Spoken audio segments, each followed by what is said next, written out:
Hello, everyone. Thank you already for everyone who's watching the replay, and thank you for everyone who is following my fitness journey at Laquanda on Instagram. I hope that you find it inspirational. Today or this morning, I am going to talk about regaining your confidence, your self confidence. In one of the previous lives, I had mentioned to no someone had asked me to speak about self confidence, and so I did that in a short amount of time, but I wanted to go ahead and do it more in depth. The reason why I'm doing this in the morning time, first you may also hear my doggies, they're up and about this morning. It's because I actually have to I have schoolwork to read, but I also like to get ready while I'm doing these videos. So, and I'm working late, so that's why you're getting the video now.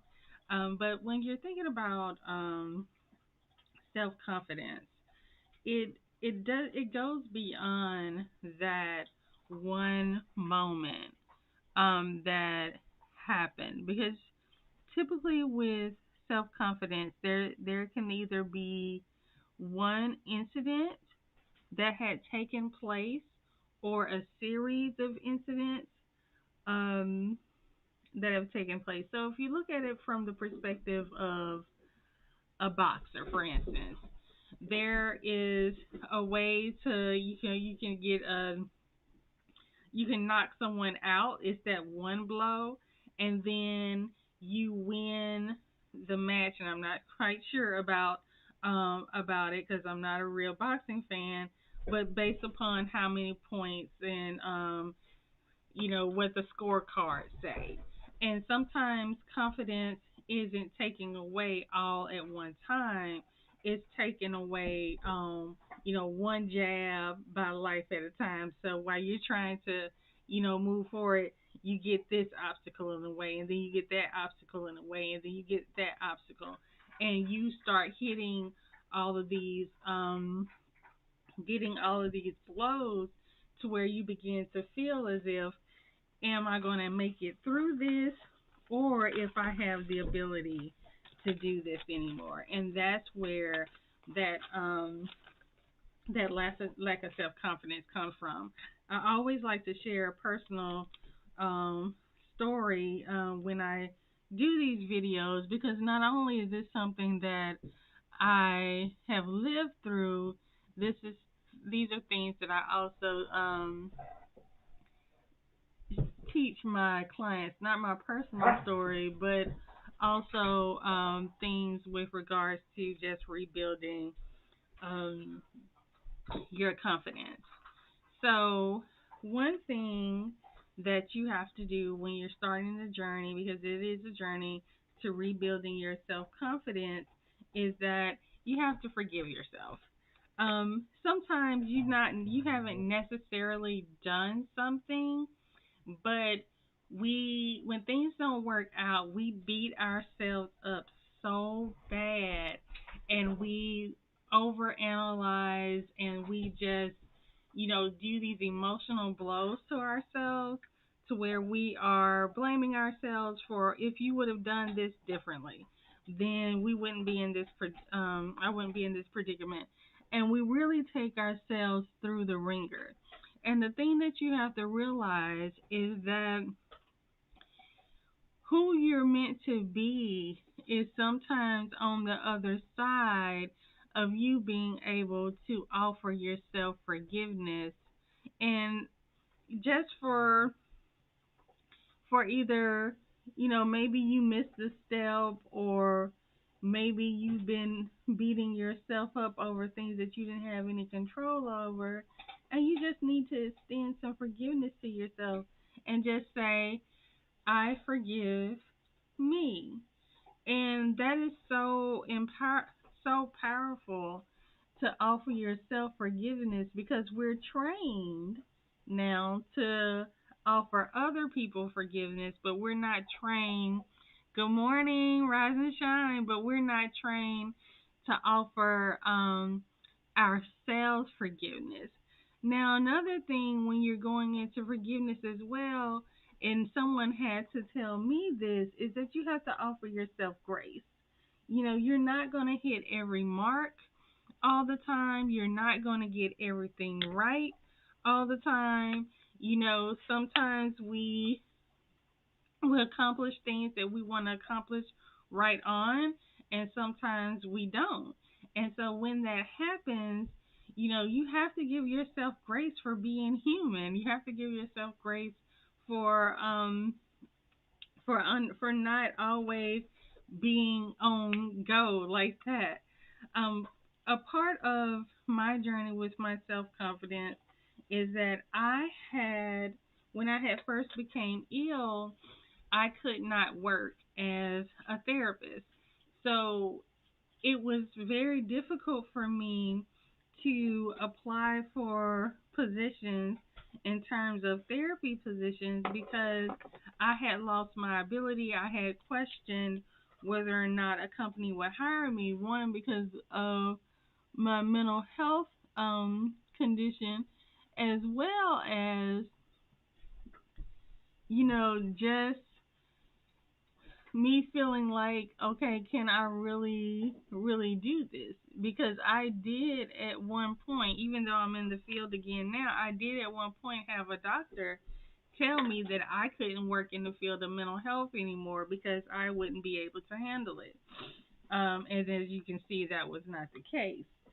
But when when I was faced with that sense of defeat, because what comes with a lack of self confidence sometimes is that sense of defeat, and I was experiencing that sense of defeat, and it was hitting me in my chest, and it made me feel really, really small, like I didn't have the ability to finish things. I didn't have the ability to really accomplish goals, and I struggled. I really honestly struggled a lot in trying to do things that would build me up.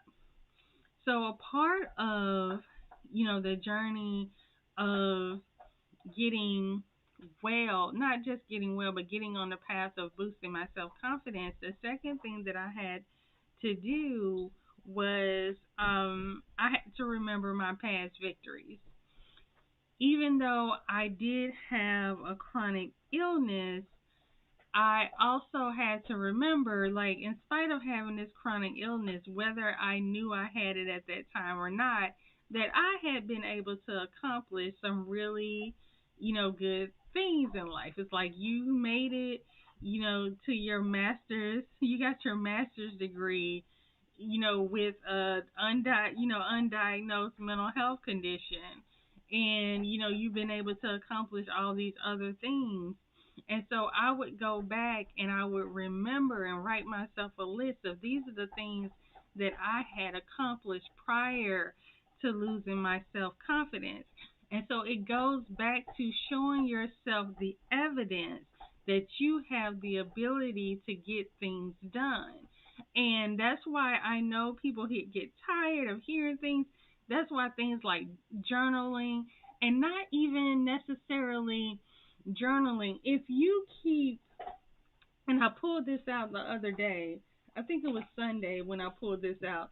If you keep a not a journal but a planner, I have two planners, well, three. One is for work. This is my personal planner for all my personal tasks. This is my planner for healing black women. If you keep something as simple as a planner and you're getting to a position and you're wondering, if I'm able to accomplish things, you can go back to the days where you had a full list of stuff and you remember how you were able to go through that list and knock those tasks out.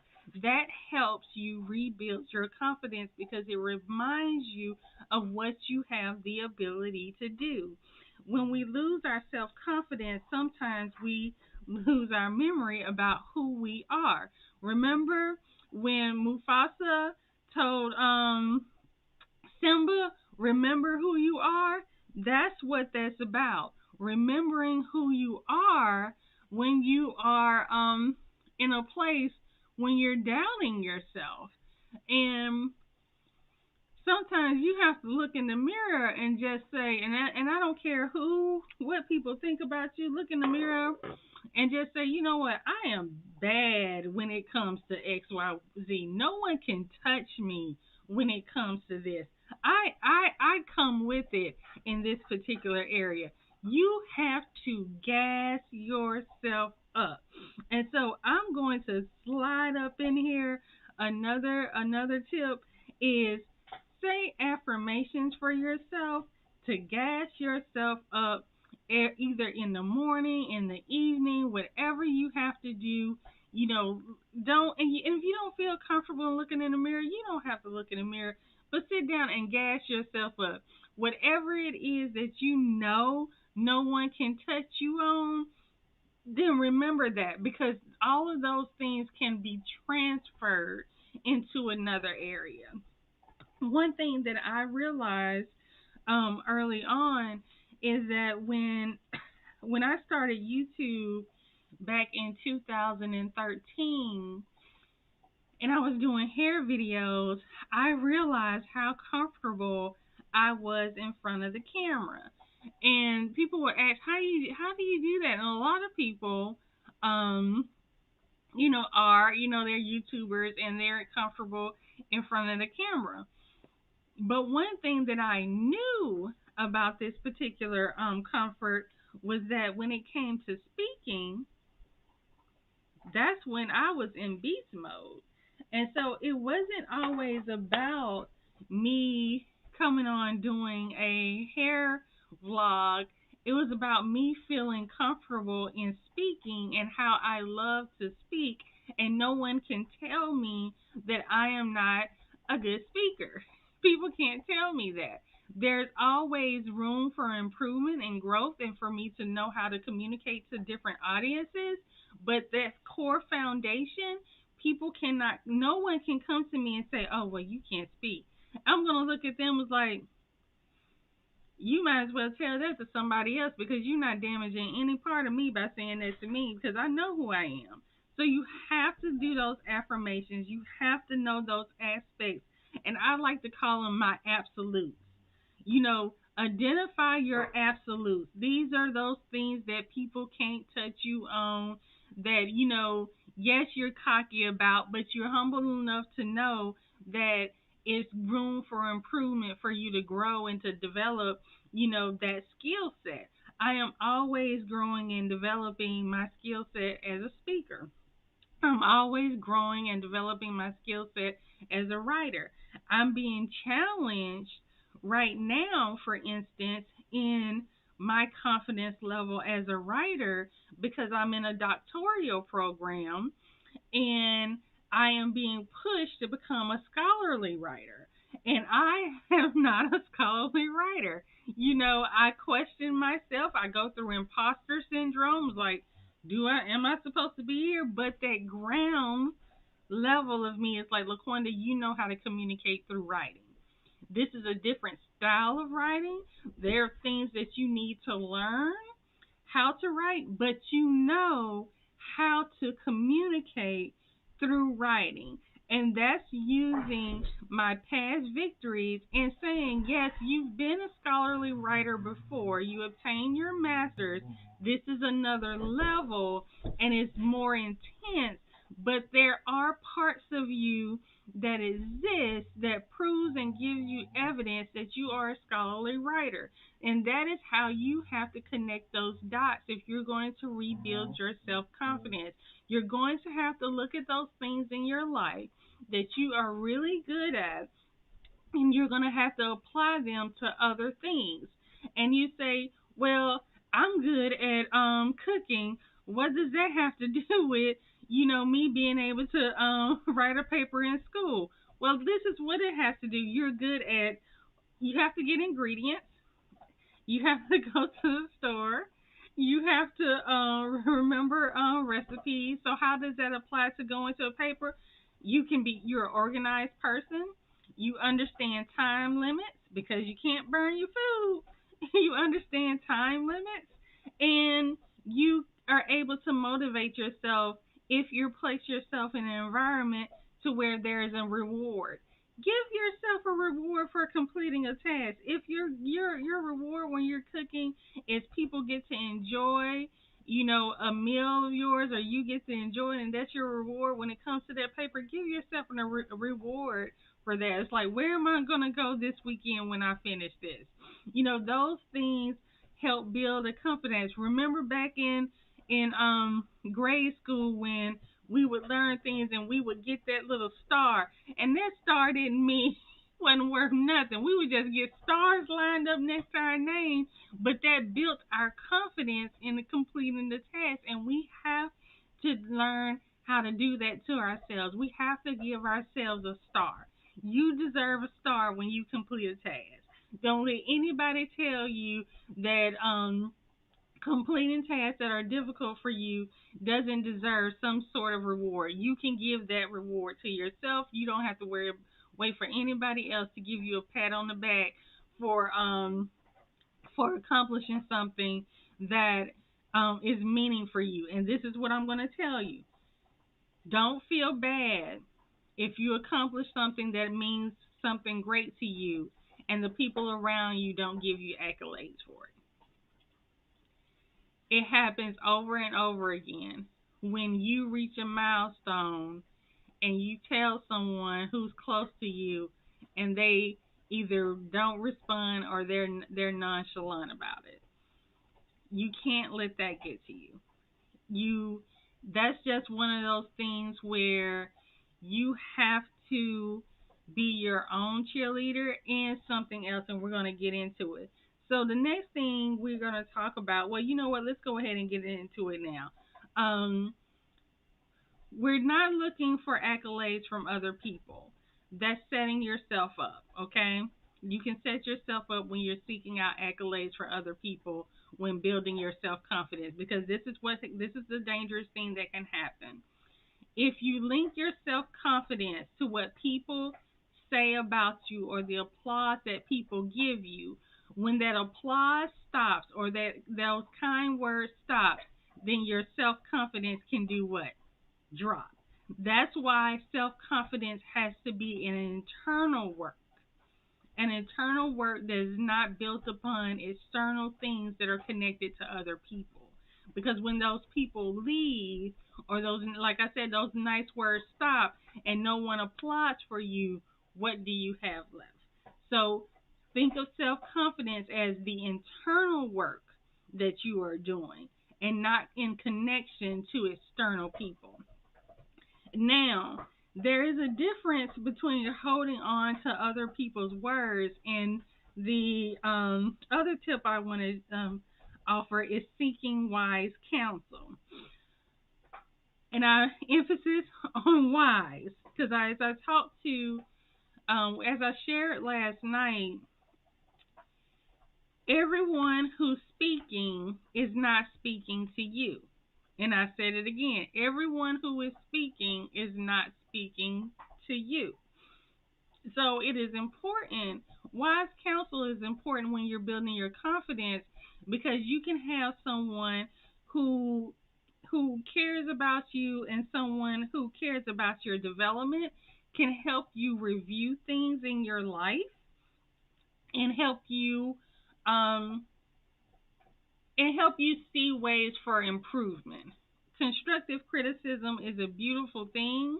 Criticism, this is where, wise counsel versus unwise counsel. People who are criticizing you and not truly helping you develop, that's not wise counseling. While wise counsel should always be trying to edify you and build you up, they should not be stripping you down emotionally, mentally, professionally, and then saying, "Oh yeah, but you can do this." That's not wise counsel. So seeking wise counsel doesn't always mean that you're putting yourself in front of gurus all the time. Seeking wise counsel means that you're in the center with like-minded people who are moving towards goals, as we talked about last night, people who are speaking your language. So you're finding your people, your group of people, and that helps when you are trying to build your confidence because you have a team around you who can offer. And some outside, accolades and support is beautiful and wonderful, but as we said before, we don't want it to be the foundation of your self confidence. And so when you're moving away from seeking wise counseling, you are developing a routine and a plan of action. Routines, routines, routines. We hear that all the time, but it is so important. When you lack self confidence, sometimes you can feel like you're all over the place and you don't know where to start. That's why I have multiple planners, because I will write down the things that I need to do in my day, and I will go about my routine and getting things started and getting things on their way. For instance, this morning's routine, one of the things that I have difficulty in is having motivation to get up. Well, one thing I saw is that I really love doing these little videos for you all, and so these live streams, and so I was like, okay, let me make a part of my morning routine is coming on, finishing my face, and starting to have these discussions. So that's part one. I'm already It seems like I'm in my studio, but my laptop and my other screen is right here. So I'm already prepared that when I end this, I'm moving into doing my homework. And once I finish that, I'm headed to the office. And then I have things that I look at throughout the rest of the day. So if you're, again, I showed this last night, but I don't know how well you can see it. But let's see here. But there we go. So on my planner, I have to have a planner that has little circles next to it, so that, or little boxes or something, to where I can check out. This is where I do my hard work. If there's anything that's time specific, I have times over here. But before I fill out any of those things, I fill out this down here that says, what am I grateful for? And I fill out what I'm grateful for about that day, and I I go in and I fill in, like, these are the things that I need to do today, or that I would like to do today. If I don't get it done, I'm satisfied with the checks that I got, and I transfer it to the next day. But developing a routine, and just to be completely transparent here, about the past 2 weeks for me had been really stressful because I had not fully developed my routine to incorporate my doctoral studies, right? And so, because I had not developed a routine to incorporate my doctoral studies, I was bouncing all over the place. Even though I was getting other things done, I was fitting in schoolwork here and there, and my confidence as being a student went from being up here to going all the way down, and to the point to where I was like, one day I was like, I gotta withdraw from school. I can't do this. That's what I was telling myself. And so I had to go back and look at my routine and say, well, what times can I read? So there's two times during the day that I can read these long articles and get my assignments done. It's prioritizing, because I have about 4 assignments that are due every week. It's prioritizing which one's the hardest, which ones takes the most time, and incorporating all of this into my existing routine. Compared to last week and the week before, I still have a heavy load of schoolwork to do, but my confidence level has gone up because I have implemented this work as a part of my routine and developed a plan of action. When you have a roadmap to complete a task, your confidence in regards to completing that task goes up. Now, does that mean that you're going to cross every T and dot every I and get every step right? No, it doesn't, because you're human. But what it does is that you're setting yourself again. I want to say foundation, foundation, foundation. You're setting yourself up again for a good foundation in order to get yourself moving in that direction.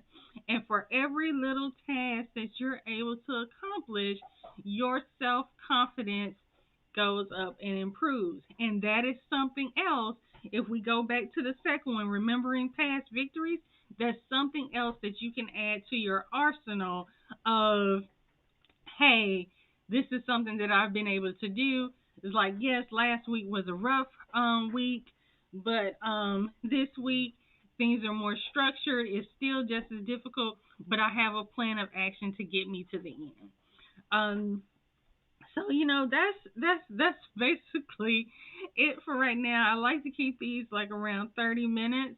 Um, but if at all, if you have any other topics that you guys want me to, or you all want me to chime in on, just always leave it in the comment section and I will get to it. As of right now, I am doing these once a day. Because my setup that I have now is just so easy, where I just come in and sit down and get things together and I can get on. So sometimes they'll be in the morning and sometimes they'll be in the evening, but I do appreciate you all for allowing me to expand beyond being a hair blogger and to really talk about things that are not only just passionate to me and that I live through, but are also a part of my profession and my career. And so I really do appreciate all of you for riding with me. And if you want to check out how I'm doing on my fitness journey, you can go over to Laquanda. That's my first. Hold on, where is my first? Oh, it's over here. My first name at Instagram, and you'll see a lot of the workouts that my personal trainer has me doing. I usually post my workout videos at least to about 2 times a week. So if you have any questions, just let me know, and I will check in with all of you tomorrow. Bye, everyone. Have a great and amazing day.